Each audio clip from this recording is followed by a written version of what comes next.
ఒకప్పుడు ఒక ప్రశాంతమైన అడవి దగ్గర ఒక నిజాయితీగల కట్టెలవాడు జీవించేవాడు. నా కుటుంబం కోసం నేను కష్టపడాలి, ఇదే నా జీవితం. అయ్యో, నా గొడ్డలి నదిలో పడిపోయింది. ఇది నా ఒక్కటే గొడ్డలి, ఇప్పుడు నా కుటుంబాన్ని ఎలా పోషిస్తాను? ఏమైంది? ఎందుకు బాధపడుతున్నావు? స్వామి, నా గొడ్డలి నదిలో పడిపోయింది. ఇదేనా నీ గొడ్డలి? కాదు స్వామి, అది నా గొడ్డలి కాదు. మరి ఇది నీదేనా? కాదు స్వామి, అది కూడా నా గొడ్డలి కాదు.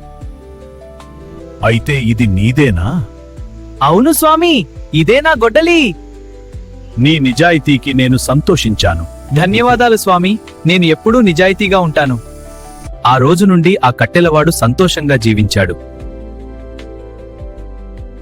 నిజాయితీ ఎప్పుడూ ఫలిస్తుంది.